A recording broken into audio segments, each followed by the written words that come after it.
Sorry. এই এলে? হ্যাঁ, আজ রাতে তো তোমাদের বাড়িতে নেমন্তন্ন আছে আমার। শুনেছি। তুমি নাকি নতুন চাকরি নিয়েছো? হ্যাঁ, এই পাড়াতেই শুনলাম। ঠিকই শুনেছিস। ভালো আছো? আমাদের মতো মানুষেরা আর কি করে ভালো থাকবে বল? এই দিন কেটে যাচ্ছে, ওই আর কি। আসলে তোমার সঙ্গে অনেক কথা আছে আমার। কথা তো কিছু নেই, কথা অনেক দিন আগেই শেষ হয়ে গেছে।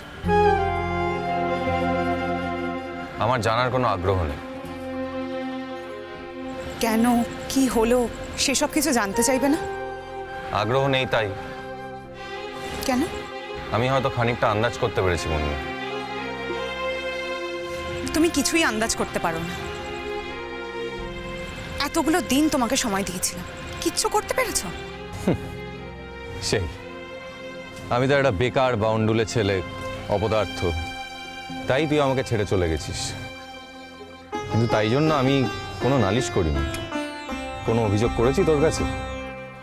শোনো নারন্দা, আমি এতগুলো বছর তোমার জন্য অপেক্ষা করেছি। প্রতিদিন ভাবতাম এবার তুমি একটা কিছু করবে, এবার হয়তো কিছু একটা করবে, কিন্তু না, তুমি ওই গান নিয়েই সারা জীবন পড়ে থাকলে। যাতে কোনো ভবিষ্যৎ নেই সেটা নিয়েই সারাক্ষণ ভেবে গেলে। আর আমি কষ্ট করে বিএ পাশ করে কি বস্তিতে থেকে এত কষ্ট করে পরীক্ষা দিয়ে এই ট্রেনিংটায় চান্স পেলাম। হ্যাঁ, শুনলাম তুই নাকি এখন ওদিকেই কাজকর্ম করবি। হ্যাঁ, ওদিকে মাইনেটা বেশি। শুধু কি তাই? মানে? তার মানেটা তুই খুব ভালো করেই জানিস। তুই তো আমায় বলতে পারতিস দিল্লি গিয়ে তোর একটা প্রেম হয়েছে, আমি কি তোকে বাধা দিতাম?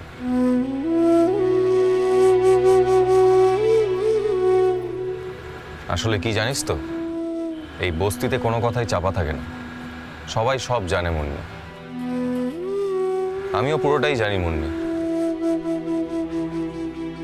তোকে একটা কথা বলতে চাই, আমার বাড়ির লোক এইসব কিছু জানে না। তুই যখন আমার বাড়িতে যাবি, ওরা এমন এমন কথা বলতে পারে যা শুনে তোর ভালো নাও লাগতে পারে। প্লিজ কিছু মনে করিস না, আমি পুরোটাই জানি। কি জানো তুমি? যা ঘটেছে তাই জানি। আমি তো তোমাকে কিচ্ছু বলিনি। বলার তো কোনো প্রয়োজন নেই। যেই তুই দিনের পর দিন আমাকে ফোন করে পাগল করে দিতিস, যেই তুই আমি ফোন না করলে ছটফট করতিস, সেই তুই একদিন দুদিন 3 দিন করতে করতে ফোন করা বন্ধই করে দিলি। তখনই আমি বুঝেছিলাম যে কিছু একটা সমস্যা আছে। তারপর আমি তোকে ফোন করতাম, তুই ফোন ধরতিস না।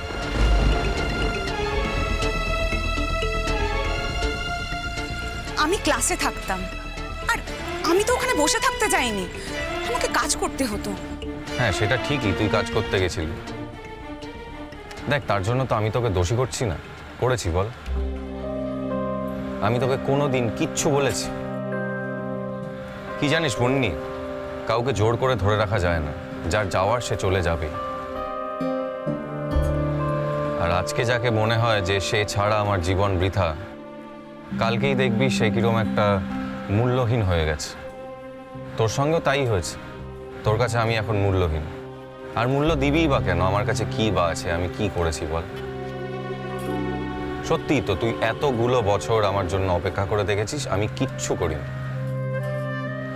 তুই নিজে কষ্ট করে টিউশনি করে বিএ পাশ করেছিস, তারপর নিজের চেষ্টায় ট্রেনিংয়ে চান্স পেয়েছিস, দিল্লিতে গেছিস, এরপর একটা বড় চাকরি হবে তোর।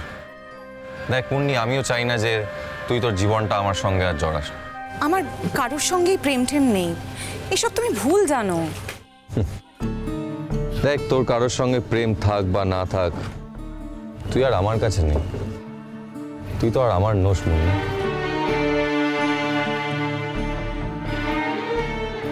এই তো দাঁড়িয়ে কথা বলছে, কার সঙ্গে কথা বলছে? এটাই কি সেই মুন্নি না চুন্নি কেসে?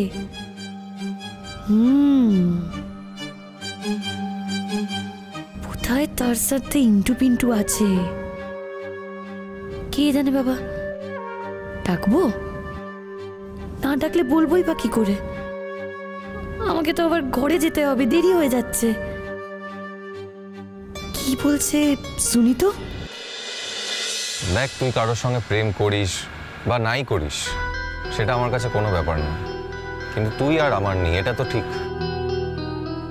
ঠিকই ধরেছি, এর সঙ্গে ইন্টু পিন্টু কাটাকাটি হয়ে যাচ্ছে নাকি? নিশ্চয়ই খুব বড় চাকরি করে।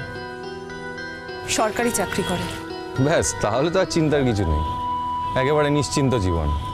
আর তাই তুই ওখানে থেকে যাবি ভাবছিস? বাড়ি থেকে খুব প্রেশার দিচ্ছে লালনদা। কিসের প্রেশার রে মুন্নি? বাড়ি থেকে তোকে বলেছে যে তুই এখানে ফিরবি না, এখানে বিয়ে করবি না? আসলে সবাই ভাবছে যে আমি এখানে এলেই তোমার সঙ্গে। কি? আর এই বাড়ির লোকেদের কথার দাম এত তুই কবে থেকে দিতে আরম্ভ করেছিস বলতো? এনিওয়ে, আমি চলি। লালনদা, আবার কি হলো? না লালনদা, তুমি যদি একটা চাকরি পেতে তাহলে। মুন্নি, তুই তো আমাকে ভালোবাসতিস, তুই বলতিস আমাকে ছাড়া তুই বাঁচতে পারবি না, মরে যাবি। তাহলে আজকে সেই ভালোবাসা, সেই মরে যাওয়া একটা চাকরির জন্য এসে ঠেকে গেল? লালনদা, তুমি যদি একটা কোনো কাজ, এই ধরো এই ড্রাইভারিটাই একটু মন দিয়ে করতে, তাহলে হয়তো আমি লড়াইটা করতাম। কিন্তু তুমি তো সেটাও করবে না। তোমার এই গানের নেশা তোমাকে শেষ করে দিয়েছে, আর এই গানই তোমাকে একদিন সর্বশান্ত করে ছাড়বে। তাও বলছি, কিসের ভরসায় তোমার কাছে আসবো বলো তো? ভরসা নেই, আমার কোনো ভরসাই নেই। তোর মনে আছে আমি যখন তোকে দিনের পর দিন বলতাম মুন্নি তোর জীবনটা আমার সঙ্গে জড়াস না, তখন তুই কি বলতিস? হয়তো তোর মনে আছে। আমি আর সেই কথাগুলো আজকে নতুন করে মনে করাতে চাই না। শোনো, আমার সঙ্গে হয়তো তোমার আর যোগাযোগ থাকবে না। হ্যাঁ, যোগাযোগ থাকবে কি করে? তুই থাকবি দিল্লিতে, আমি থাকবো কলকাতায়। আর তাছাড়া তোর বিয়ে হয়ে যাবে, কেন আমার সঙ্গে যোগাযোগ রাখবি? আমিও চাই না তোর সঙ্গে আমার কোনো রকম যোগাযোগ থাকুক। আমি তো দিল্লিতে থাকতাম না লালনদা, চাকরিটা নিয়েই কলকাতায় চলে আসতাম। আর ওখানে আছি মানে ওখানেরই চাকরি পাবো সেটা তো হয় না। সব জায়গায় ট্রাই করছি, যেখানে হয় সেখানে। তা তোর দিল্লির বরটার কি হবে তাহলে? ও তো রেলে চাকরি করে, যে কোনো সময় ট্রান্সফার নিয়ে নিতে পারবে। বাহ, তাহলে তো ব্যবস্থা পাকা। লালনদা, আমি তোমার জন্য এতগুলো বছর অপেক্ষা করেছি। আমি শুধুমাত্র একটা কথা, আমি তোমার সত্যি ভালো চাই। আমার এত ভালো চাইতে যাস না মুন্নি, নিজের ভালো চেয়েছিস, নিজের ভালোটাই চা। এতগুলো বছর তোমাকে সময় দিয়েছি, এতদিন তোমার সঙ্গে থেকেছি, সেই দাবিতেই বলছি, গানটা তুমি ছেড়ে দাও লালনদা।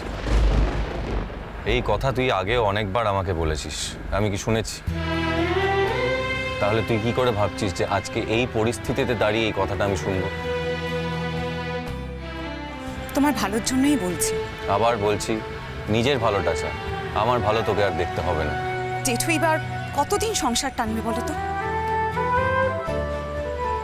ডলি দিয়েও দুঃখ করছিল নিজের জীবন নিয়ে, সেও এখন তোমাদের ঘাড়ে এসে পড়েছে। আর জেঠিমা, জেঠিমা সারা জীবন মুখে রক্ত তুলে তোমাদের জন্য কাজ করে গেল। লালনদা, তুমি যদি না দাঁড়াও। দেখ, এই কথাগুলো আমার বাবা আমাকে রোজ বলে, কাজেই তুই আবার বললে এই কথাগুলো নতুন হয়ে যাবে না। কাজেই ফালতু হয়ে যাস না, যা। একটু পরেই তো তোমাদের বাড়ি যাব। সে তুই যা ভালো বুঝবি কর।